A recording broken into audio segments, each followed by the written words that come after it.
Price the Lord, hallelujah, സ്തോത്രം. യേശു കർത്താവിന്റെ അത്ഭുതവും അനുഗ്രഹവും ദൈവം സാമർത്ഥ്യം നിറഞ്ഞ നാമത്തിൽ ഇന്നത്തെ യേശുവിന്റെ സമൃദ്ധിയിലെ പ്രോഗ്രാമിലേക്ക് സ്വാഗതം. അതിനു മുമ്പ് ജീസസ് കിച്ചൻ്റെ ഒരു ചെറിയൊരു അപ്ഡേറ്റ് തരാനുണ്ട്. നിങ്ങൾക്ക് അറിയാമല്ലോ, ആദ്യം മുതൽ കണ്ടുകൊണ്ടിരിക്കുന്ന കുടുംബങ്ങൾ, ഫാമിലികൾ, ജീസസ് കിച്ചന് നോർത്ത് ഇന്ത്യയിൽ 2020 ഏപ്രിൽ മാസം മുതൽ, കൊറോണയുടെ സമയത്ത് മുതൽ കർത്താവ് പറഞ്ഞ്, കർത്താവ് അനുഗ്രഹിച്ച്, കർത്താവ് ഇൻസ്റ്റിറ്റ്യൂട്ട് ചെയ്ത ഒരു പ്രോഗ്രാമാണ് ജീസസ് കിച്ചന്. ഞാൻ ജീസസ് കിച്ചന് വേണ്ടി ഞങ്ങളിത് തുടങ്ങിയ സമയത്ത് കർത്താവ് ഒരു പ്രോമിസ് വേഴ്സ് തന്നിരുന്നു. അതൊന്ന് ഹിന്ദിയിൽ വായിക്കാം, എന്നിട്ട് ഞാനൊന്ന് മലയാളത്തിലൊന്ന് പറയാം അതിനെക്കുറിച്ച്. ശ്രദ്ധിക്കുക, കർത്താവ് നിങ്ങളെ ഒത്തിരി അനുഗ്രഹിക്കാം ഈ വചനങ്ങളിൽ കൂടെ. लूक 14:12 तब उसने अपने नेवता देने वालों से भी कहा, जब तू दिन का या रात का भोज करे तो अपने मित्रों या भाइयों या कुटुंबियों या धनवान पड़ोसियों को न बुला, कहीं ऐसा न हो कि वह भी तुझे नेवता दे और तेरा बदला हो जाए। परंतु जब तू भोज करे तो कंगालों, टुंडों, लंगड़ों और अंधों को बुला, तब तू धन्य होगा, क्योंकि उनके पास तुझे बदला देने को कुछ नहीं, परंतु तुझे धर्मियों के जी उठने पर इसका प्रतिफल मिलेगा। കർത്താവ് 14, ലൂക്ക് 14:12 പറഞ്ഞിരിക്കുന്നതെന്ന് വെച്ചാൽ, നിങ്ങളൊരു പാർട്ടി കൊടുക്കുന്ന സമയത്ത് നിങ്ങൾ നിങ്ങളുടെ കുടുംബക്കാരെ, അയൽക്കാരെയൊക്കെ വിളിച്ചാൽ അവരും നിങ്ങൾക്ക് തിരിച്ചു തരും, അവരെ ഏതെങ്കിലും ഒരു പാർട്ടി കല്യാണ സമയത്ത്. പക്ഷേ നമ്മൾ ഒരു ഹാൻഡിക്യാപ്ഡ്, അല്ലെങ്കിൽ നമുക്കറിയത്തില്ല, പാവപ്പെട്ടവർ, അവർക്ക് നമുക്ക് തിരിച്ചു തരാനായി ഒന്നുമില്ല. പക്ഷേ കർത്താവ്, നമ്മൾ രഹസ്യമായി ചെയ്യുന്നത് കർത്താവ് നമുക്ക് പരസ്യമായി ഇനി വരുന്ന ദിവസങ്ങളിൽ അനുഗ്രഹങ്ങൾ തരും. ജീസസ് കിച്ചണിൽ നമ്മൾ ഹോസ്പിറ്റലുകളിൽ, ഇപ്പം വാക്സിൻ അങ്ങനെയുള്ള പല ഹോസ്പിറ്റലുകളിൽ ഇത്ര തിരക്കാണ്. ഹോസ്പിറ്റലുകളിൽ കുഞ്ഞുങ്ങൾക്ക്, ഈ സ്ലമ്മിൽ താമസിക്കുന്ന കുഞ്ഞുങ്ങൾക്ക്, അങ്ങനെ പല പല ഏരിയകളിൽ പോയാണ് ജീസസ് കിച്ചന് ആഹാരം കൊടുത്തുകൊണ്ടിരിക്കുന്നത് ഇതുവരെ. അതെങ്ങനെയാണ് ചെയ്യാൻ പറ്റുന്നത്? അത് ഞാനും നിങ്ങളും, നമ്മളെപ്പോലുള്ളവരൊക്കെ ഒരുമിച്ച് നിന്ന് ഓരോ ദിവസത്തെ, ചിലർ ഒരു ദിവസത്തേക്കുള്ള സ്പോൺസർഷിപ്പ്, ചിലർ 5 ദിവസത്തേക്കുള്ള സ്പോൺസർഷിപ്പ്, അങ്ങനെ ചെയ്യുന്നത് കാരണം കൊണ്ടാണ് നമുക്കിത് ചെയ്യാൻ പറ്റുന്നത്. ഇപ്പം ഞാൻ നിൽക്കുന്നത് ജീസസ് കിച്ചൻ്റെ, നിങ്ങൾ വാച്ച് ചെയ്തുകൊണ്ടിരിക്കുന്ന ഓൾറെഡി അറിയാം, ചർച്ച് ഒരു പുതിയ ലൊക്കേഷനിലേക്ക് ഷിഫ്റ്റായി. ഞങ്ങളുടെ ജീസസ് കിച്ചൻ്റെ ആദ്യത്തെ യൂണിറ്റ് ഇപ്പോഴും അവിടെ തന്നെ ഓപ്പറേഷനിലായി. പക്ഷേ ഇവിടെ രണ്ടാമത് വേറൊരു യൂണിറ്റ് കൂടെ, ചർച്ചിലും നമ്മൾ എല്ലാ ഞായറാഴ്ച ഉച്ച ദിവസങ്ങളിൽ വരുന്ന വിശ്വാസികൾക്ക് വേണ്ടി ഞങ്ങൾ ആഹാരം ഉണ്ടാക്കുന്നുണ്ട്. അപ്പോൾ ഇവിടെയും പുതിയൊരു യൂണിറ്റ് ഇട്ടിട്ടുണ്ട്. ചില ദിവസങ്ങളിൽ ഇവിടുന്ന് കുക്ക് ചെയ്യുന്നു, ചില ദിവസങ്ങളിൽ അവിടുന്ന് കുക്ക് ചെയ്യുന്നു.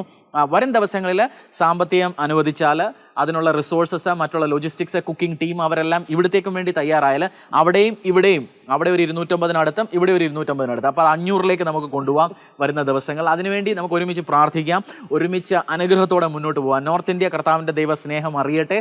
അതിനുവേണ്ടി നിങ്ങൾ നിങ്ങളുടെ കുടുംബവും ബർത്ത്ഡേയുടെ ദിവസങ്ങളിൽ, മറ്റുള്ള വിശേഷ ദിവസങ്ങളിൽ, മാസങ്ങളിൽ നിങ്ങൾ നിങ്ങളുടെ ദശാംശം കൊടുക്കുന്നതിനോടൊപ്പം തന്നെ, നിങ്ങളുടെ ചർച്ചകളിൽ കൊടുക്കുന്നതിന്, നിങ്ങൾ കമ്മിറ്റ്മെന്റ് ചെയ്തിരിക്കുന്നിടത്ത് കൊടുക്കുന്നതിനോടൊപ്പം തന്നെ ജീസസ് കിച്ചന് വേണ്ടിയിട്ട് ഒരു പെർസെൻറ്റേജ്, ഒരു പോർഷൻ മാറ്റി വെക്കുക. കർത്താവ് നിങ്ങളെ അനുഗ്രഹിക്കും. കാരണം ജീസസ് കിച്ചൻ തുടങ്ങിയ സമയത്ത് ഞാൻ വിചാരിച്ചത് നമ്മൾ മറ്റുള്ളവർക്ക് ഒരു അനുഗ്രഹത്തിൻ്റെ കാരണമാണ്. പക്ഷേ ഒരു 2-3 മാസം കഴിഞ്ഞപ്പോൾ കർത്താവ് എന്നോട് പറഞ്ഞു, നീ വിചാരിക്കുന്നത് നീ മറ്റുള്ളവർക്ക് അനുഗ്രഹത്തിന് കാരണമാണ്, പക്ഷേ ഇത് നിന്നെ അനുഗ്രഹിക്കാൻ വേണ്ടി, നിങ്ങളുടെ ടീമിനെ അനുഗ്രഹിക്കാൻ വേണ്ടി, ഇതിൽ വിതയ്ക്കുന്നവരെ അനുഗ്രഹിക്കാൻ വേണ്ടി ഞാൻ ഉണ്ടാക്കിയിരിക്കുന്ന ഒരു പ്ലാനാണ്. നിങ്ങൾക്ക് ഞാൻ ഇനിയും അനുഗ്രഹം തരാൻ താല്പര്യപ്പെടുന്നു.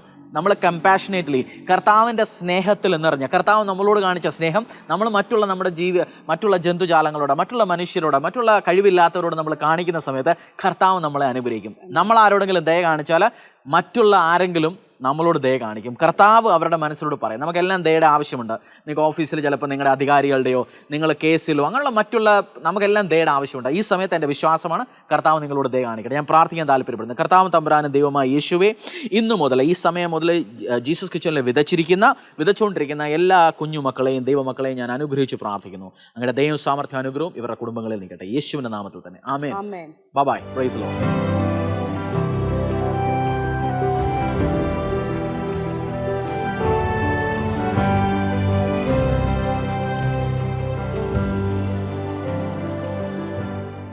Praise the Lord. Hallelujah. യേശു കർത്താവിന്റെ അത്ഭുതവും അനുഗ്രഹവും ദൈവം സാമർത്ഥ്യമുള്ള നാമത്തിൽ ഇന്നത്തെ യേശുവിൽ സമൃദ്ധി എന്നുള്ള ഈ പ്രോഗ്രാമിലേക്ക് നിങ്ങൾക്ക് നിങ്ങളുടെ കുടുംബത്തിനും സുസ്വാഗതം. यीशु में समृद्धि के आज के एपिसोड में मैं आप सबका स्वागत करना चाहता हूँ, यीशु के प्रेम भरे नाम से, दया भरे नाम से और अनुग्रह भरे नाम से.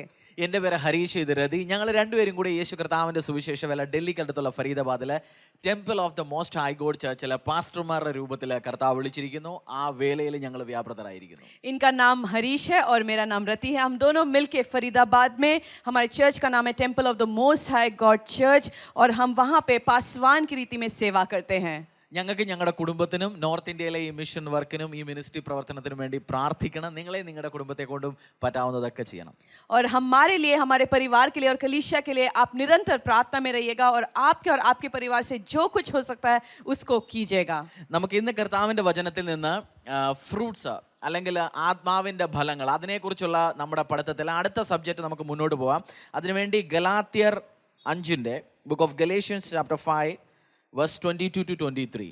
और आज के यीशु में समृद्धि में आज हम पढ़ेंगे आत्मा का फल. उसके अगले टॉपिक पे हम जाएंगे, तो चलेंगे गलातियों 5:22. ആത്മാവിൻ്റെ ഫലമോ സ്നേഹം, സന്തോഷം, സമാധാനം, ദീർഘക്ഷമ, ദയ, പരോപകാരം, വിശ്വസ്തത, സൗമ്യത, ഇന്ദ്രിയജയം.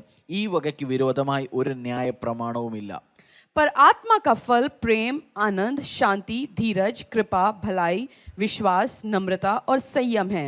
ऐसे ऐसे कामों के विरुद्ध में कोई भी व्यवस्था नहीं. ലാസ്റ്റ് വീക്കിൽ നമ്മൾ സമാധാനത്തിനെ കുറിച്ച് പഠിച്ചു. സമാധാനം ആത്മാവിൻ്റെ ഫലം എങ്ങനെ വരണമെന്ന് ഇനിയും വരുന്ന ദിവസങ്ങളിൽ നമ്മൾ പഠിക്കും. ദീർഘക്ഷമയെക്കുറിച്ചാണ് ഇന്നത്തെ ദിവസം നമ്മൾ പഠിക്കാൻ പോകുന്നത്. और पिछले एपिसोड में हमने सीखा शांति के बारे में और कैसे हम शांति प्राप्त कर सकते हैं, और आज हम सीखेंगे धीरज के बारे में. കഴിഞ്ഞ ആഴ്ചകളിലെ എപ്പിസോഡ് അതിൽ നിങ്ങൾ പഠിച്ചു. അത് അനുഗ്രഹമായെന്നാണ് എൻ്റെ വിശ്വാസം.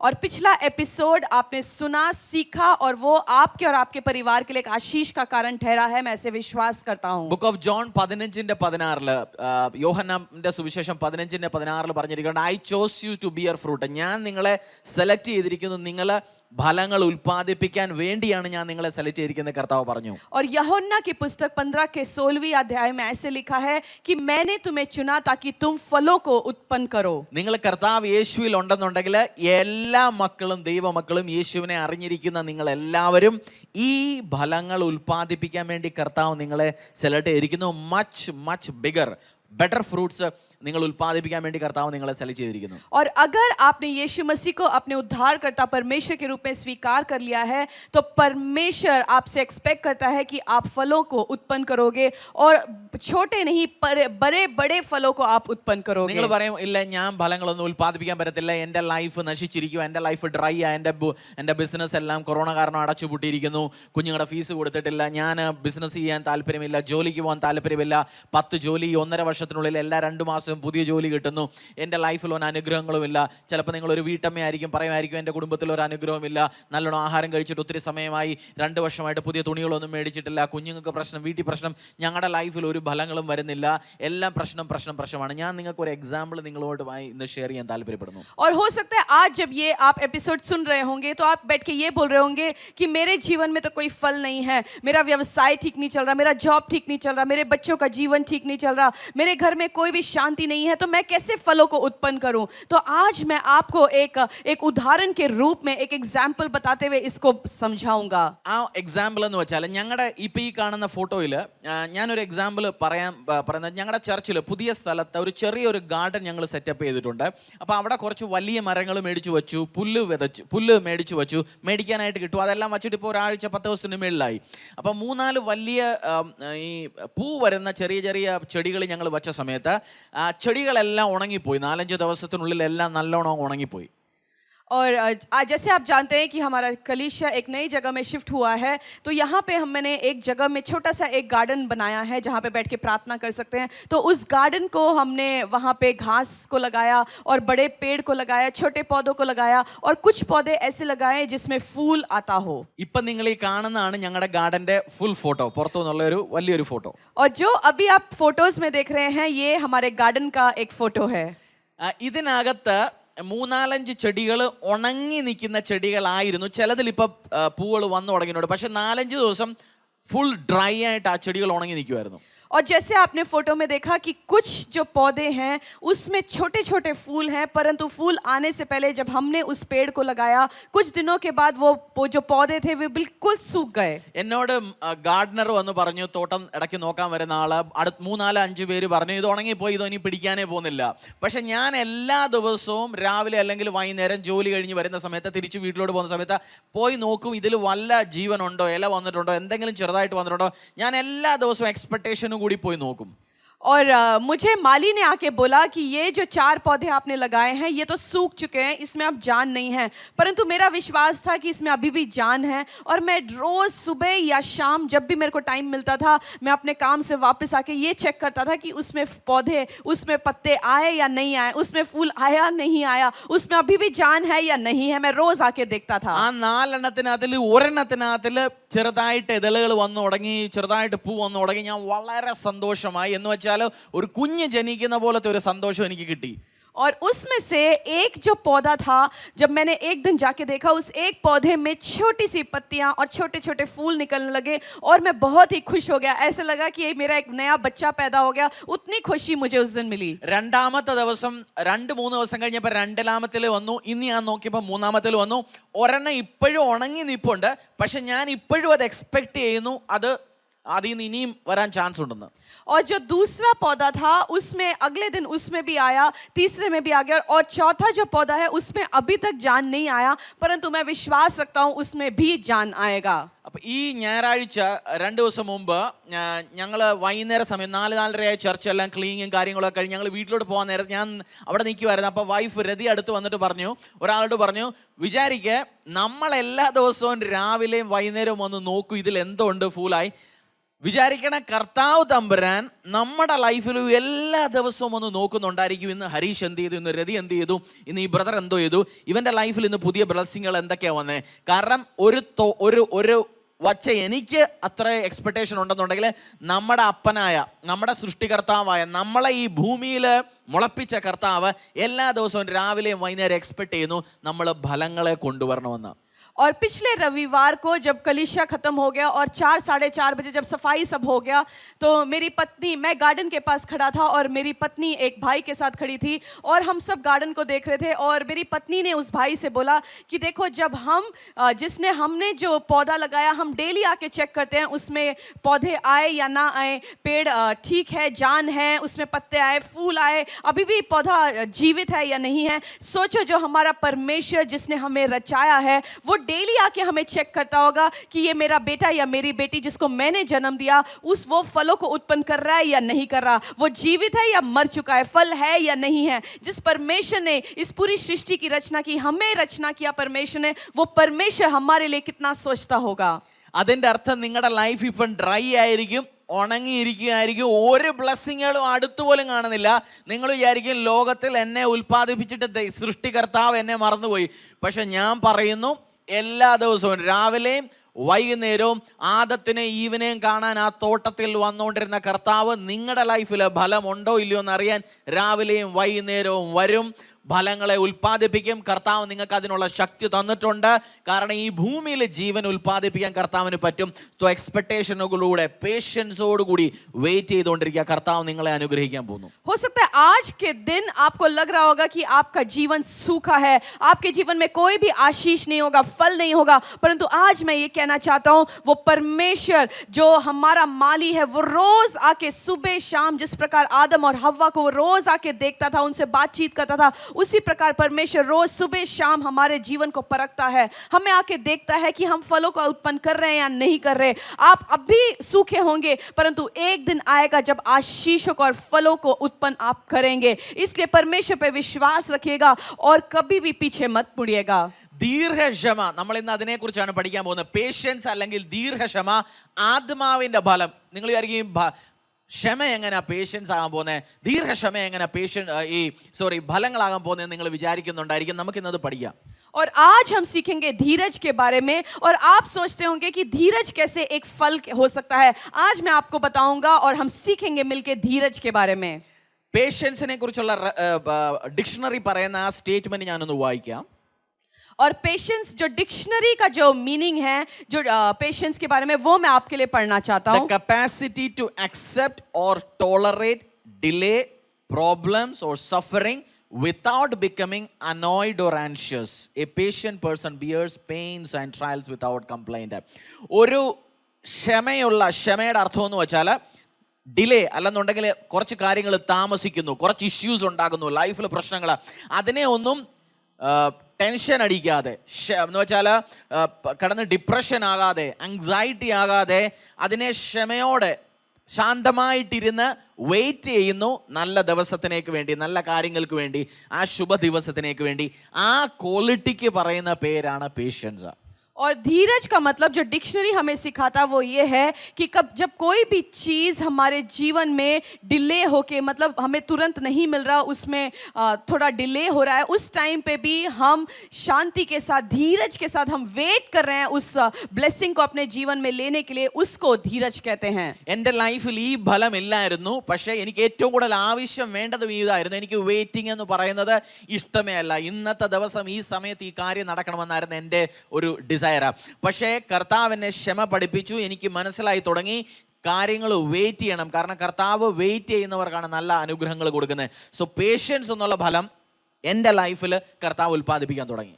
और एक टाइम था जब ये धीरज का फल मेरे जीवन में नहीं था, परंतु परमेश्वर ने मुझे सिखाया. और आज जब मैं आपके सामने खड़ा हूँ, मैं ये कह सकता हूँ कि मैं एक धीरजवंत व्यक्ति हूँ. मैं इंतज़ार कर सकता हूँ अपने ब्लेसिंग को, वेट करके अपने ब्लेसिंग को मैं अपने जीवन में लेता हूँ. तो मैं आज कह सकता हूँ कि मैं एक धीरजवंत व्यक्ति हूँ.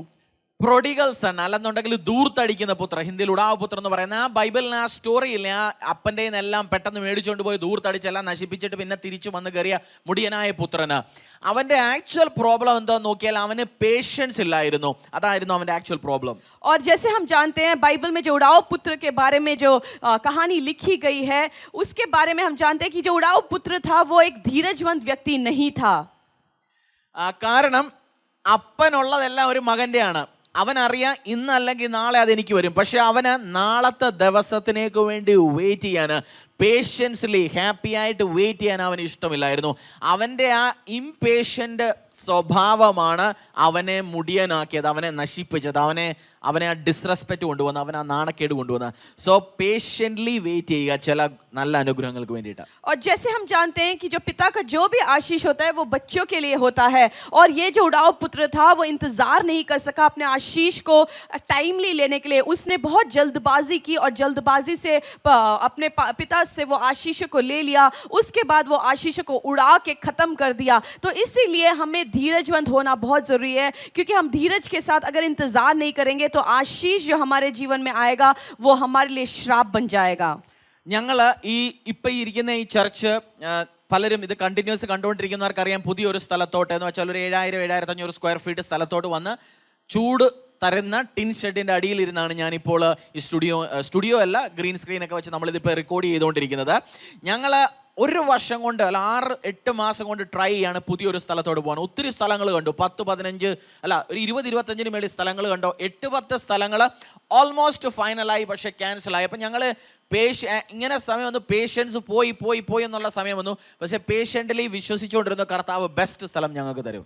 और अगर आप इन एपिसोड्स को कंटिन्यूसली देख रहे हैं तो आप जानते होंगे कि कलीसिया एक नई जगह में जा चुका है. और जब हम कलीसिया नई जगह में आए उससे पहले 7-8 महीने हम नई जगह के लिए ढूंढ रहे थे. हमने बहुत सारे जगह देखे, कम से कम 18 से 20 जगह हमने देखे. उनमें से कुछ फाइनल हो गया. फाइनल होने के बाद जब एग्रीमेंट साइन होने लगा उस टाइम पे कुछ हो गया और कैंसिल हो गया. तो हमारे अंदर जो धीरज था, जो पेशेंस था, वो ख़त्म होने लगा. परंतु परमेश्वर ने हमें बेस्ट दिया जब हमने वेट किया. നിങ്ങൾ വെയിറ്റ് ചെയ്യുമ്പോൾ കർത്താവ് നിങ്ങൾക്ക് ബെസ്റ്റ് തരും. ഞാൻ അതുപോലെ വേറൊരു കാര്യവും പറയുന്നു, പല എക്സ്പീരിയൻസ് കൂടെ. കർത്താവ് നമുക്ക് ചില അനുഗ്രഹങ്ങൾ തരാത്തതിൻ്റെ കാരണം അത് തരാനുള്ള സമയമായിട്ടില്ല. കാരണം അത് തന്നാൽ അത് നമുക്കിപ്പോൾ അത് അനുഗ്രഹമായിരിക്കത്തില്ല, ചിലപ്പോൾ അത് നമ്മളെ നശിപ്പിക്കും. ആ മുടിയനായ പുത്രന് കൊടുത്തത് അവനെ നശിപ്പിച്ചതുപോലെ നമുക്ക്. അതുകൊണ്ട് കർത്താവിനറിയാം, പേഷ്യൻ്റലി അദ്ദേഹത്തിൻ്റെ വചനത്തിൽ വിശ്വസിച്ചിരിക്കുക. സമയത്ത് നിങ്ങൾക്ക് ഹാൻഡിൽ ചെയ്യാൻ പറ്റുന്ന, നിങ്ങൾക്ക് അത് യൂസ്ഫുൾ ആകുന്ന സമയത്ത് കർത്താവ് അനുഗ്രഹങ്ങൾ നിങ്ങളുടെ ലൈഫിലോട്ട് തരും. പേഷ്യൻസ്ലി വെയിറ്റ് ചെയ്യുക. और कई बार हमें जो आशीष का हम इंतज़ार कर रहे होते हैं उसमें हमें इंतज़ार करना पड़ता है, क्योंकि अगर हमें टाइम से पहले वो आशीष मिल जाता है तो वो आशीष नहीं, वो श्राप बन जाता है. जिस प्रकार उड़ाव पुत्र को जो आशीष मिला वो उसके लिए एक श्राप ठहरा, उसी प्रकार हमें जो आशीष मिलना चाहिए, अगर टाइम से पहले जो परमेश्वर ने जो समय नियुक्त किया है उस समय से पहले अगर वो आशीष हमें मिल जाता है तो वो हमारे जीवन को, हमारे परिवार को ख़त्म कर सकता है. इसीलिए हमें धीरज के साथ इंतज़ार करना चाहिए. परमेश्वर के उस इच्छा के अनुसार हमें वो आशीष मिले. സങ്കീർത്തനങ്ങൾ ഭജൻ സംഹിത 37:7 and 9. യഹോവയുടെ മുൻപാകെ മിണ്ടാതെ ഇരുന്ന അവനായി പ്രത്യാശിക്കുക. കാര്യസാധ്യം പ്രാപിക്കുന്നവനെ ദുരുപായം പ്രയോഗിക്കുന്നവനെ കുറിച്ച് നീ മുഷിയരുത്. 9, ദുഷ്പ്രവൃത്തിക്കാർ ഛേദിക്കപ്പെടും, യഹോവയെ പ്രത്യാശിക്കുന്നവരോ ഭൂമിയെ കൈവശമാക്കും. भजन संहिता 37 का 7 से 9 हम पढ़ेंगे.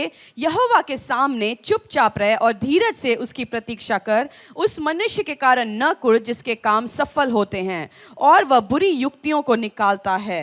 9, क्योंकि कुकर्मी लोग काट डाले जाएंगे और जो यहोवा की बाट जोते हैं वह पृथ्वी के अधिकारी होंगे. നിങ്ങൾക്ക് ഇപ്പോൾ ലൈഫിൽ വേണ്ട അതിനു വേണ്ടി കർത്താവിൻ്റെ മുമ്പിൽ സമാധാനത്തോടെ ഇരുന്ന് പ്രാർത്ഥിക്കുക, അവനിൽ വിശ്വാസം വെക്കുക. മറ്റുള്ളവരൊരു ഫോൺ മേടിച്ചു, മറ്റുള്ളവർ വീട് മേടിച്ചു, മറ്റുള്ളവർ കാർ മേടിച്ചെന്ന് പറഞ്ഞിരുന്ന് മുഷിക്കരുത്. ഇന്ന് തന്നെ വേണം. ഇന്ന് സാലറി നിങ്ങളുടെ അലൗ ചെയ്യുന്നില്ലെന്നുണ്ടെങ്കിൽ പോയി പുതിയ ഫോൺ മേടിക്കാൻ പോകരുത്. और आप किसी और के आशीष को देख के कुड़कुड़ाइएगा मत, जलिएगा मत. अगर किसी ने नया घर खरीदा, किसी ने नई गाड़ी खरीदी, किसी ने नया फ़ोन खरीदा, वो देख के आप ये मत बोलना मुझे भी नया घर चाहिए, मुझे भी नई गाड़ी चाहिए, मुझे भी नया फ़ोन चाहिए. परंतु इंतज़ार कीजिएगा. अगर आपका सैलरी अलाउ नहीं करता एक नए फ़ोन के लिए तो इंतज़ार कीजिए. जब आपका पॉकेट अलाउ करेगा तभी जाके खरीदिएगा. ഞാൻ ഒത്തിരി കാര്യങ്ങൾ EMI ലോണിൽ മേടിച്ചുകൊണ്ടിരുന്ന സ്വഭാവമുള്ള ഒരാളായിരുന്നു. പക്ഷേ അത് ഒരു EMI മുടങ്ങുന്ന സമയത്ത് അങ്ങ് ഒത്തിരി പ്രശ്നങ്ങളിൽ കൂടെ, ഇൻട്രസ്റ്റിൻ്റെ പ്രശ്നം, ലോണിൻ്റെ പ്രശ്നങ്ങളിൽ കൂടെ പോയി എനിക്ക് ഈ വചനം മനസ്സിലായി. പേഷ്യൻസ്ലി വെയിറ്റ് ചെയ്യുക. ഒരു സ്റ്റേറ്റ്മെൻ്റ് ഉണ്ട്, if you can't buy anything on cash that means you can't afford it right now. എന്തെങ്കിലും നിങ്ങൾക്ക് ഇപ്പം ക്യാഷ് കൊടുത്ത് മേടിക്കാൻ പറ്റുന്നില്ലെന്നുണ്ടെങ്കിൽ, ഇമ്മീഡിയറ്റ്ലി മേടിക്കാൻ പറ്റുന്നില്ലെന്നുണ്ടെങ്കിൽ, നിങ്ങൾക്കത് അഫോർഡ് ചെയ്യാൻ പറ്റുന്നില്ല, ക്രെഡിറ്റ് കാർഡ്, EMI ഇതൊന്നുമല്ല ഫോളോ ചെയ്യേണ്ട സിസ്റ്റം. പേഷ്യൻ്റ്ലി നിങ്ങൾ മേടിക്കേണ്ട ഫോണ്, വീട്, കാറിന് വേണ്ടിയിട്ട് നമുക്ക് പേഷ്യൻ്റ്ലി വെയിറ്റ് ചെയ്യാം. കാരണം നമ്മുടെ അച്ഛനും അമ്മയും ഒക്കെ എങ്ങനെ സാധനം മേടിച്ചുകൊണ്ടിരുന്നത്, അപ്പൂപ്പന്മാർ സാധനം മേടിച്ചുകൊണ്ടിരുന്നത് എങ്ങനെ, ബാങ്ക് ലോൺ എടുത്തോ അല്ല, അവർ സ്വരുക്കൂട്ടി വെച്ച് അവർ പേഷ്യൻ്റ്ലി വെയിറ്റ് ചെയ്തു, അവർ ഇൻവെസ്റ്റ് ചെയ്തു, അങ്ങനെയാണ് അവർ സാധനങ്ങൾ മേടിച്ചത്. ഈ സ്വഭാവം, പേഷ്യൻസ് നമുക്ക് ലൈഫിൽ ഏറ്റവും കൂടുതൽ വേണ്ട ഒരു സ്വഭാവമാണ്. और एक टाइम था जब मुझे कुछ भी खरीदना होता था तो मैं EMI लोन्स में जाके चीज़ों को खरीदता था. फिर जब मैं इंटरेस्ट नहीं पे कर पाता था, एक EMI भी अगर मैंने पे नहीं किया उसका और इंटरेस्ट मुझे पे करना पड़ता था. तो उस टाइम मुझे लगा कि भाई मैंने गलत किया, मुझे EMI या लोन्स में सामान नहीं खरीदना चाहिए था. तो परमेश्वर ने मुझे सिखाया. एक अंग्रेजी में एक ऐसी कहावत है कि अगर कोई भी चीज़ आप पैसे दे के नहीं खरीद सकते तो उसको आप अफोर्ड नहीं कर सकते, उसको आपने नहीं खरीदना चाहिए. अगर हम देखें हमारे माता पिता ने जब घरों को बनाया, उन्होंने पैसों को बचाया, सेव किया. जब उनको घर में कोई चीज़ खरीदना था उन्होंने पैसों को सेव करके फिर कैश दे के जाके खरीदा. परंतु आज लोग क्या करते हैं, जब उनको कुछ भी चाहिए होता है तो EMI लोन्स पे जाके चीज़ों को खरीद देते हैं, फिर उसके EMIs की भरपूरी नहीं कर पाते. तो हमें पेशेंटली, धीरज के साथ इंतज़ार करना चाहिए कि हम पूरा पैसा दे के, नकद पैसा दे के उस चीज़ को खरीद सकें.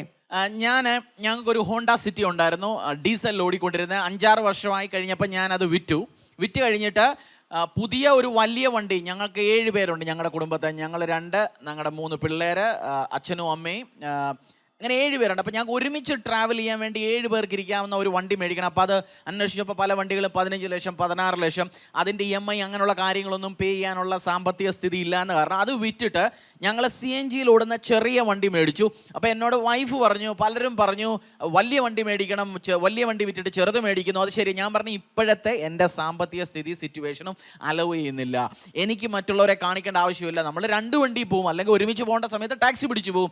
ഇപ്പം ഇതാണ് നമ്മളെ കൊണ്ട് പറ്റുന്നത്. ഞാൻ വെയിറ്റ് ചെയ്യുന്നു പേഷ്യൻ്റ്ലി വലിയ വണ്ടിക്ക് വേണ്ടിയിട്ട്, വലിയ അനുഗ്രഹങ്ങൾക്ക് വേണ്ടി. അത് കർത്താവ് തരും. ഇപ്പം എനിക്ക് പറ്റത്തില്ല, ഇപ്പം കർത്താവ് എനിക്ക് അനുഗ്രഹം തന്നിട്ടില്ല. സോ ഞാൻ അത് മേടിക്കാതെ ഞാൻ ചെറിയ കാർ മേടിച്ചു. और हमारे पास कुछ समय पहले एक होंडा सिटी था, उसको हमने बेच दिया क्योंकि उसमें कुछ दिक्कत कर रहा था, तो हमने बेचा. और जो पैसे हमारे पास आए, हमने बहुत सारे गाड़ियों के बारे में पता किया.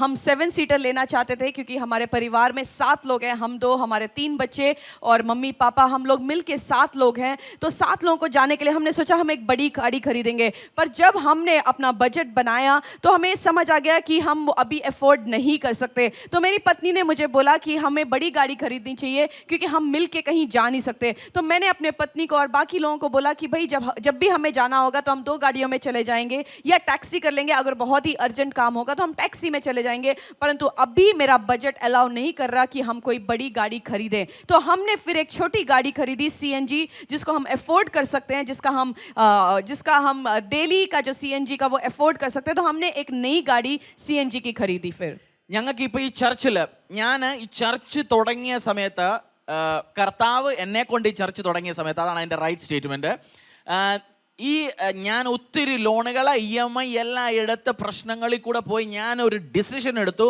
ഞാൻ ഒന്നും കടത്തിൽ മേടിച്ചുകൊണ്ട് പോകത്തില്ല. സോ അത് കഴിഞ്ഞിട്ട് ഈ ചർച്ചിൽ ഞങ്ങൾക്ക് ഇപ്പോൾ ഉള്ള എന്തൊക്കെ സാധനങ്ങൾ, ക്യാമറയാണോ മൈക്കാണോ അതാണോ, ഒരു സാധനം മാത്രം ഇടയ്ക്ക് ഒരു EMIയിൽ മേടിച്ചിരുന്നു. അതിൻ്റെ സമയത്ത് പൈസ ഉണ്ടായിരുന്നു, പക്ഷേ അതൊരു എക്യുപ്മെൻറ്റ് ഞങ്ങൾ ടെസ്റ്റ് ചെയ്യാനുള്ള ആവശ്യത്തിനായിരുന്നു. സോ ഞാൻ ഒറ്റ സാധനങ്ങൾ EMIയിൽ മേടിക്കത്തില്ല. വേറെ ആരെങ്കിലും മേടിച്ച് തന്നാൽ നിങ്ങൾ ലോൺ എടുത്തു, എനിക്കറിയണ്ട. പക്ഷേ ഇപ്പോഴും ചർച്ചിന് 2 TV വേണം. ഞങ്ങളുടെ ബൈബിൾ വേഴ്സ് കാണിക്കാൻ, അല്ലെന്നുണ്ടെങ്കിൽ വീഡിയോസ് കാണിക്കാൻ, പ്രീച്ചിങ്ങിൻ്റെ സമയത്ത് ആവശ്യമുണ്ട്. ചർച്ചിന് ഒരു ചെറിയ TV ഉള്ളു, അതുകൊണ്ട് കാണത്തില്ല. ഒരു 80 ഇഞ്ചിൻ്റെ TV വേണം, അതിനൊരു 70,000 രൂപ അടുത്തുണ്ട്. EMI എടുത്ത് മേടിക്കാം, മാസം അതിൻ്റെ EMI ചർച്ചിന് അടച്ചു പോകാൻ പറ്റും. പക്ഷേ ഞാൻ പറയുന്നത് നമ്മൾ EMIയിൽ മേടിക്കത്തില്ല, നമുക്ക് കർത്താവ് അതിനുള്ള പൈസ തരും, ഒരുമിച്ച് പോയി നമ്മൾ മേടിക്കും. കാരണം ഞാൻ വിശ്വസിക്കുന്ന കർത്താവ് അത് ഇപ്പം തന്നില്ലെന്നുണ്ടെങ്കിൽ അത് അദ്ദേഹത്തിൻ്റെ ഇച്ഛയല്ല. ഞാൻ പ്രാർത്ഥിക്കുന്നു, ഞാൻ അദ്ദേഹത്തിൻ്റെ കാൽപാദകത്തിൽ വെക്കുന്നു, പക്ഷേ ഞാൻ EMIയിലോ ക്രെഡിറ്റിലോ മേടിക്കത്തില്ല, കാരണം അത് എൻ്റെ ദൈവത്തിന് ഡിസ്റെസ്പെക്റ്റ് കൊണ്ടുവരും. So I don't believe in credit. ഇപ്പം മേടിക്കുന്ന കാര്യങ്ങൾ ഇല്ല, വെയിറ്റ് ചെയ്യാം, നമുക്ക് പേഷ്യൻ്റ്ലി വെയിറ്റ് ചെയ്യാം. കർത്താവ് നമ്മളെ വരുന്ന ദിവസങ്ങൾ അനുഗ്രഹിക്കും. और जब परमेश्वर ने मेरे द्वारा इस कलीसिया का निर्माण किया, तो जब हमने कलीसिया के लिए जो भी हमने सामान खरीदा, चाहे वो इक्विपमेंट हो, कैमरा हो, हमने सब कैश दे के खरीदा। बीच में हमने सिर्फ एक चीज़ खरीदा था जो EMI में लिया था, क्योंकि हमने वो टेस्ट करने के लिए लिया था, और उसका भी EMI हम ख़त्म कर चुके हैं। और मैं परमेश्वर का धन्यवाद करता हूँ, क्योंकि पहले मेरा जो स्वभाव था, मैं हर चीज़ EMI लोन्स पे लेता था, और परमेश्वर ने मुझे सिखाया कि EMI और लोन्स पे कोई भी चीज़ नहीं लेना। इसलिए कलीसिया के लिए जो भी हम लेते हैं उसको हम पूरा कैश देके लेते हैं। अभी भी हमें कलीसिया के लिए 2 TV ज़रूरत है, क्योंकि जो हमारे पास अभी जो TV है बहुत ही छोटा है, उसमें बाइबल वर्स वीडियोस वगैरह दिखाते हैं तो लोगों को दिखता नहीं है। अभी भी हमें एक बड़ा TV चाहिए जो कम से कम 55-60 इंच का हो, और हम इंतज़ार कर रहे हैं। अगर हम चाहते हैं तो अभी भी जाके EMI पे एक TV खरीद सकते हैं, पर मैंने परमेश्वर को बोला, परमेश्वर मैं EMI में नहीं लूँगा, मैं वेट करूँगा, मैं इंतज़ार करूँगा, क्योंकि पूरा पैसा आएगा फिर जाके मैं उस TV को खरीदूँगा। അടുത്ത എപ്പിസോഡിൽ പേഷ്യൻസിനെ കുറിച്ച് നമുക്ക് കുറച്ചുകൂടെ പഠിക്കാം. അതിനുവേണ്ടി ഒന്ന് പ്രാർത്ഥിക്കാം. എൻ്റെ കർത്താവും തമ്പുരാനും ദൈവമായ യേശുവേ, ഇന്നത്തെ ദിവസം എല്ലാവരെയും ഞാൻ അനുഗ്രഹിച്ച് പ്രാർത്ഥിക്കുന്നു. ഇവരുടെയും കുടുംബത്തിൻ്റെ മേളിൽ പേഷ്യൻ്റ്ലി അങ്ങയുടെ പ്രോമിസസിന് വേണ്ടി വെയിറ്റ് ചെയ്യാൻ അനുഗ്രഹിക്കണം. യേശുവിൻ്റെ നാമത്തിൽ തന്നെ ആമേൻ. अगले हफ्ते हम धीरज के बारे में और सीखेंगे। इस टाइम मैं आपके लिए प्रार्थना करना चाहता हूँ। खुदावंद यीशु, हम धन्यवाद करते हैं। पिता, मैं प्रार्थना करता हूँ पिता, जो धीरज का जो फल आज हमने सीखा है, जितने लोगों ने आज इस एपिसोड को सुना, परमेश्वर उनके जीवन में ये धीरज का जो फल है वो उत्पन्न हो। परमेश्वर तेरे राज्य में वो इंतजार करते हुए, वेट करते हुए, परमेश्वर अपने आशीषों को ले। यीशु के नाम से इस प्रार्थना को मांगते हैं, आमीन। Bye bye. Praise the Lord.